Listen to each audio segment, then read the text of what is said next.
just be on time, you will be consistent in everything you do and you will pick up momentum. Welcome to the Rachel and Drew Show. I'm Drew. I'm Rachel. We wanted to talk about our top 5 pro tips on how to become a legit CEO of your company. Tip number 1, Rachel Thomas. Tip number 1 is stop trying to be everybody's best friend. It is not something that you can do and be able to like keep respect at the same time. So I will say that they're like one of my very favorite quotes is like, be friendly, but not to the point that it diminishes respect.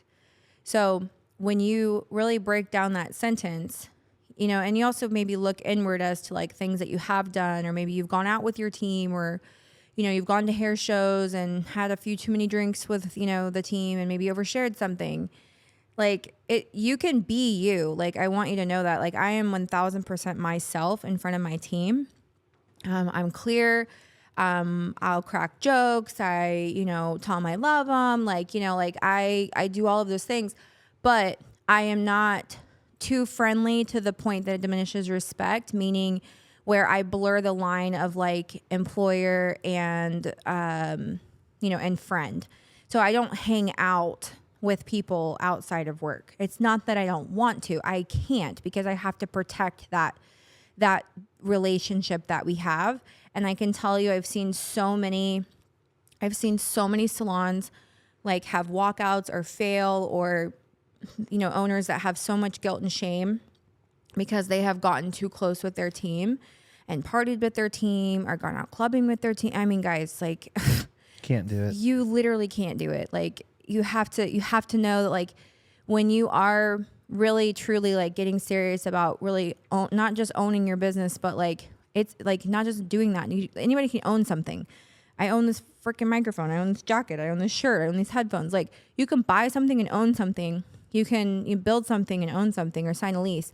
But like truly running your company and being a CEO and not just a hairstylist that just so happens to have a lease to a salon space. Yeah, that's a really good insight. And I've done it all wrong, okay, by the way. Yeah, this is learned through. I've totally done it all wrong. Like everything I just mentioned, I've done all that shit like in the beginning days of being a salon owner. And that's how you have wisdom too. You know, when we first met, you had not had any issues with your team yet, and then I had been into. I had my gym for like I think 6 years at the time, and I was going through like my second batch of issues with my team because I was learning, you know. And then the gym industry is rough, but I feel like it's the same. You think? Yeah. I think it's more. Walkouts. It's I had a walkout, but I had a walkout with all of my members too. Well, so, I mean that doesn't always happen in the salons. Like a lot of people, if your client experience is great, and people aren't just showing up, and like I guess in the gym it's a different setup maybe because you've got like the person that's like keeping them, like, and they're seeing them more frequently too. It's more of a leader, like the coaches. Yeah. There's more of a leadership and you know, good leaders make other leaders. So I made a really good leader, but then he did what he did. But that also I'm grateful now because I wouldn't have moved into what we're doing now. Like I would have just kept doing what I was doing and I stayed in that lane. It was so devastating that I had to find a different path because it wasn't going to happen anymore. I got too close too. So close to I was very kind to this guy.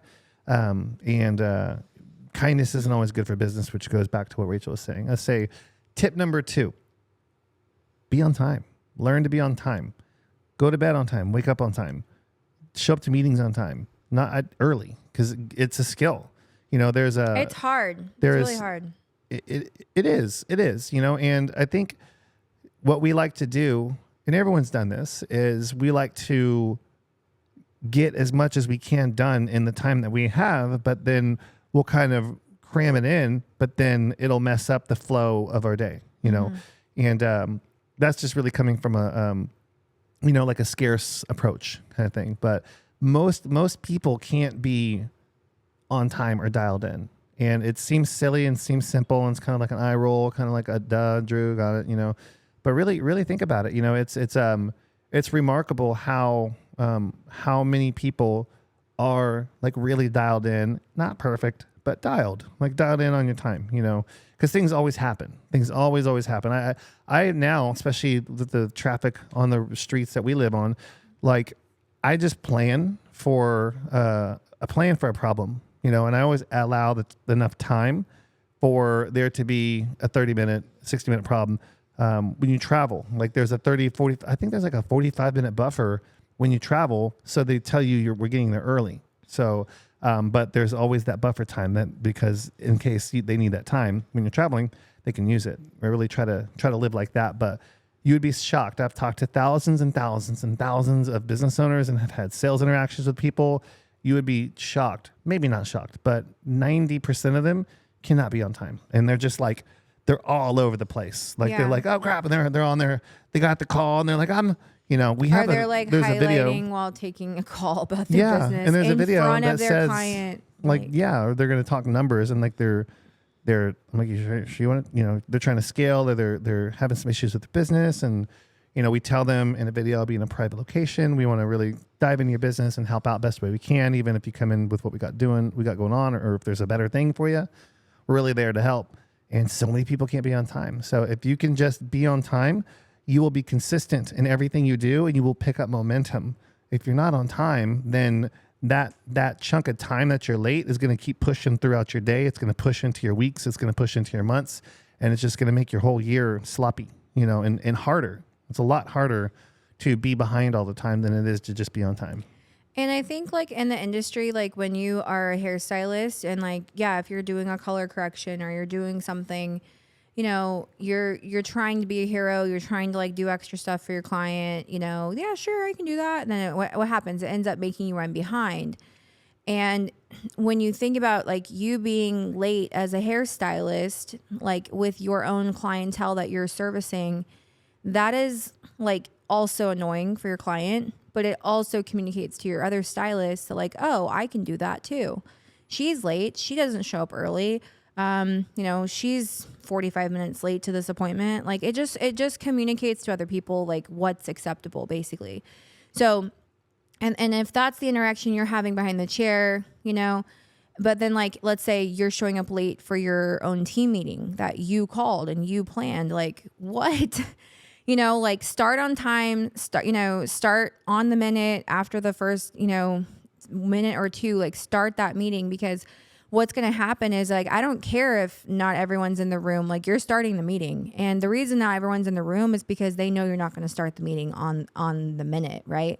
So if they did, then like, oh shit, I have to be there. Like that's the idea that like these people are going to have when they come to your meeting. So we have team meetings every single Wednesday morning from 9 to 9:30. And I can tell you, no one's perfect.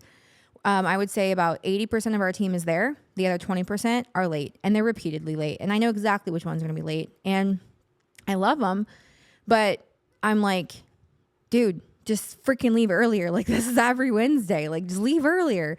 But it's like, it's not just a problem with the salon meeting. It's a problem they have every which way in every other part of their life.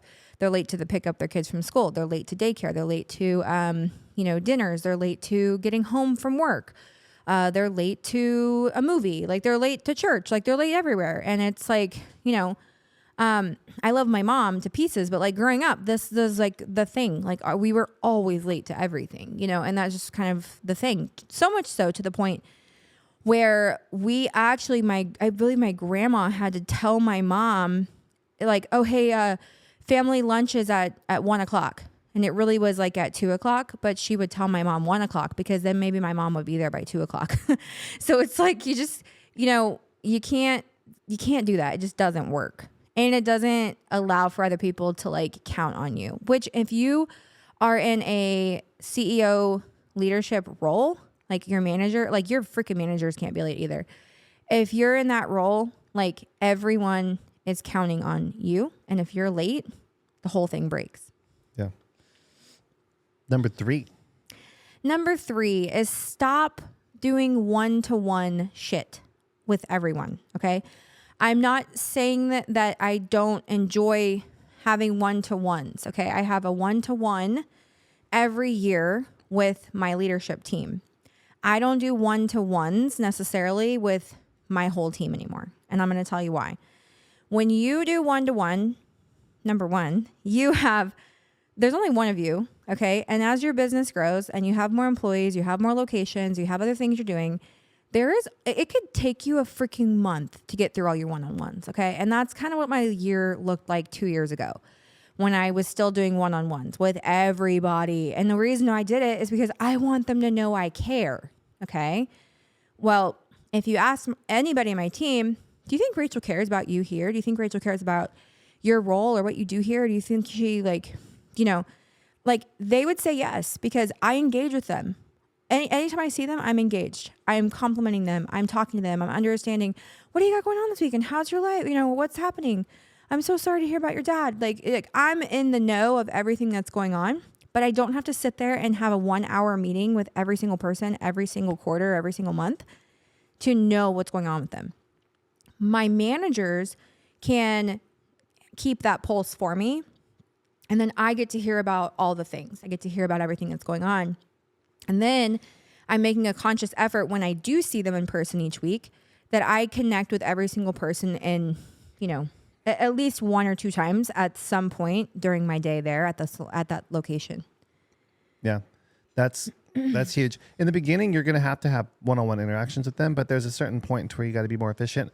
But you can have these interactions as you go. It's like when you're making content. Like you don't have to do it extra, but just document what you're doing. Do the content while you're doing your day. It ends up, honestly, like when I think about like why I started feeling so burnt out doing one-to-one stuff is because, and even even with coaching clients, guys, like, I mean, I don't do one-to-ones with anybody. Like I have clients in Telegram that I will message one-to-one, but I don't really do one-to-ones at all. And the reason why is because it ends up like, also like my day is so packed with all the different things and the different companies and stuff.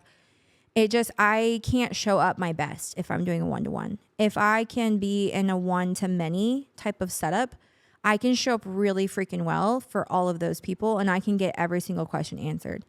And there's really nothing that would take an entire hour to go over on a one-to-one. I think if you give, like, you're going to use all the time that you give. So if you set up a meeting for 30 minutes, you're going to use 31 minutes. If you set up a meeting for an hour, you're going to use 61 minutes. You are going to do that. If you give yourself a shorter period of time. Refer second tip. Wait, what? But unless they refer to the second tip, which is be on time. Yeah, exactly.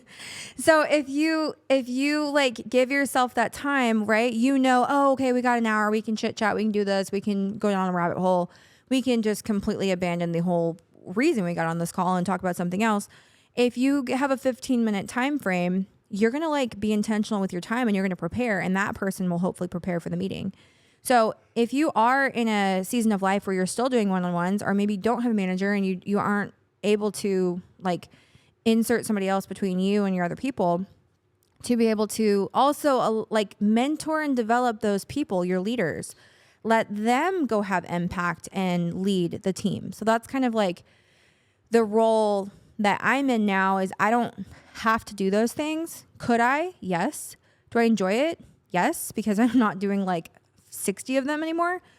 But I would much rather sit down with my managers and like have a one-on-one with them and mentor them and then let them go do the things than sit here and do one and repeat myself and have the same conversation with 60 plus people. Yeah. Your managers need to be doing the conversations with your team. But if that's you, it's you in the beginning, you got to start there.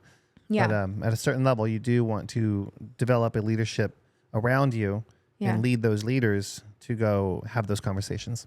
And I did one-on-ones for like 4 or 5 years, guys. Like it takes time to be able to like build but I would say the first couple years of business, I really didn't know what the hell I was doing.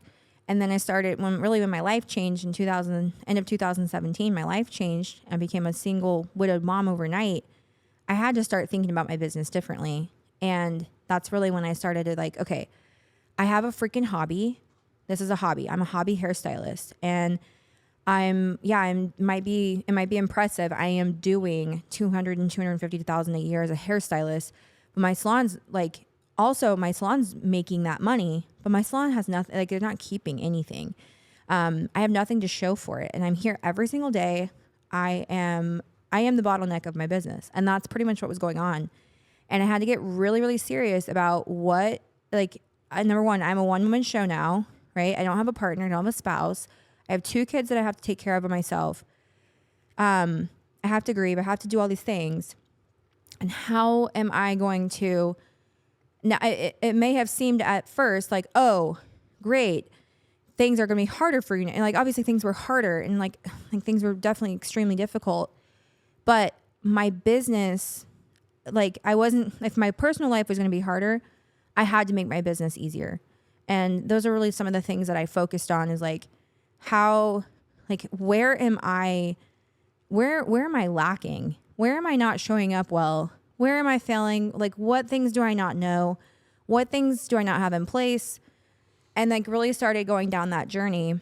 And then that's kind of how the whole coaching program initially was born, was like me creating systems and things and coming up with all these different like tools that I didn't have and I didn't see them in the industry. So I had to create them. And then like not realizing that like, oh, other people have this problem too. And then like being able to share that stuff. And it just kind of organically became what you guys see today. Obviously with the help of Drew, because I didn't know shit about marketing or sales. And, you know, like, but you grow through failure and also gaining wisdom along the way. Yeah. Well said. That's the 4th rule. Well, thank you. Is marketing and sales. Like really understanding marketing first, because the market there's no sales with no marketing, you know, but if there's no sales, the marketing doesn't work. So, yeah, I think what happened with me was I thought I was good at sales because I had my gym for 7 years, and then I would have about 5 interactions of new membership joining per week. So 20 interactions a week, 20 interactions a month for 7 years, you know. And then before that, I worked at another gym, which I would have those interactions. So maybe we'll call it 8, maybe 9 years. We'll call it 8 years I was doing that. So whatever that is, that's hundreds of interactions. And I thought I was good. You know, I thought I was dialed in, and I wasn't. And I had gone after COVID, went online with everything, and really had to have real conversations with people. And I really needed to build this business because, as you know, like everyone else, tough times, right? So turned out I sucked at sales, and I had no idea how to market. So, which is probably why my gyms had a hard time, you know. So really became a student of marketing, and I still am. Like all this week, I'm listening to a 4-hour sales YouTube, which is like this guy I follow. You probably heard of him, Alex Hormozi. He's great. Really one of these sales. Leah's awesome too. Well, no. Leah, our Leah, wanted me to tell you that she started reading his new book and that she just got done reading the Heads. What is it? Heads You Lose, Tails I Win, or something. That book. That's anyway, good. Yeah. But Leah wanted me to tell you. She's like, tell Drew I started reading the $100 Million Lead book. It's good. It's good stuff. So, there's a video where there's like 4 hours. It's 4 hours long, and it's just all of his best sales stuff in one video. And I just listen to that in my office when we're working all week, and then I'll turn it off if I got to do like some deep work or have a conversation. But when I'm doing more passive work, like that's running in the background. So really, really becoming a student of marketing. This is marketing that you're watching or listening to now. And the intention of marketing is not to go down a rabbit hole with it, is just to build a relationship. So people that listen to this podcast, they get to know us, and they really do get to know us, because this is us, you know, and that builds trust, that builds a relationship with your audience, and that's what marketing is supposed to do. So that is rule or pro tip number 4, is really become a student of marketing and sales. And when you do that, you'll hit your first 7-figure mark quick, and then you'll be on your way to 2, 3, 4. Yep. Number 5, and the honestly the one that I think is like super, super important that I want you guys to really marinate on, is like seek out what you don't know and stop acting like you know shit that you don't know. You know, kind of like a great segue from Drew's number 4 is like, you're gonna like, as you grow and you unlock like different levels in your business, like I mean, think about it. If you knew in beauty school there was a blueprint on how to create a $1 million salon, don't you think they would have showed you? Don't you think that your your freaking instructors, which by the way, most instructors of beauty schools have never even become a successful stylist, let alone a salon owner, and then they're kind of illy advising the students. So the students have this like false view of like what's possible in the industry, and that's why you see people that are straight out of school go straight into rental and fall flat on their face. I do think it's a great idea to go into a commission salon and learn. You know, like, yeah, okay, maybe you won't make as much cash as you think up front, but you are learning. You're learning by someone else who's already gone through it first, and being able to pick up their like 10 plus years. If you could assist for a stylist who's been doing the hairs for like 10 plus years, don't you think that you could learn from her 10 years of experience and like collapse time and accomplish what she has done in a fraction of the time?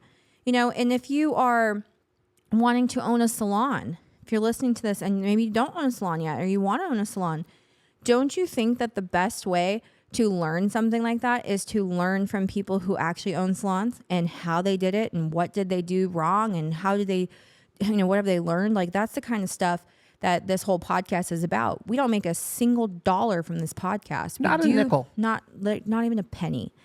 We do this because we want to give back to the industry, and we want to be able to help other people avoid a lot of the pain and suffering and struggles and stuff that we've gone through, and a lot of other business owners have gone through.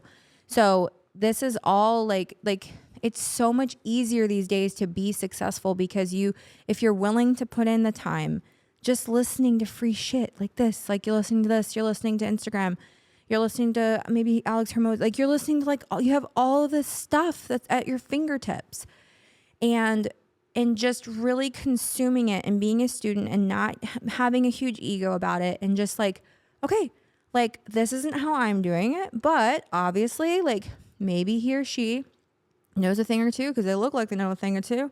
They have a thing or two. Like, I could learn from that person, and like you're just being a sponge and soaking up all the knowledge. You're going to have your own discernment of which things feel right to do and not do in your business.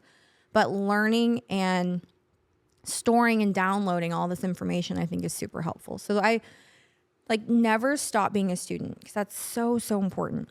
Yeah. So those are our 5 pro tips on mastering. What was it? You're tired. Basically, like how to really step into CEO, like how to just not just be a hairstylist who just so happens to own a salon, but how to really step into CEO and really evolve in your role. Because I think I could write a whole freaking novel on all my regrets and screw ups and mistakes and which will be our first book, Rachel's Regrets. Rachel's Regrets. All just dumb shit because you just don't know. You don't know. And there's no one there to show you, and so you're just trying to do your best, and it's like being a parent. My God. Like when I became a parent, I like totally appreciated and understood my mom in a different way. I'm like, gosh, wow. Like, you weren't trying to ruin my life. Like, you were just trying to raise me and keep me alive and like help me be a good human, and give me better than what you had, and that's like what it is in business and in life. Like, you're trying to help the next generation, like have it a little bit like less painful than you have. So, but yeah, I mean, I hope these 5 tips are helpful. We'll continue to give you guys like simple 1, 2, 3, 4, 5 type stuff that you can implement. But if you're looking to be part of an amazing salon owner community, completely free, we would love to have you guys inside our salon owner club community. We've got an app, we've got classes that happen each month, we've got a little chat for you to be a part of with all of our other clients. Our clients are in there, our coaches are in there, we've got people that we've never met who are in there, completely free as well. We just want to give you guys a place where you feel like these are my people. Like these people get it. These people are hungry to grow, and there's wisdom in this room, and that's something I think everybody should have access to. Yep. So we're going to wrap it up there, guys. Hope you liked this episode. It was good to be with you again this week. Look forward to it next time. And we'll see you guys on the next one.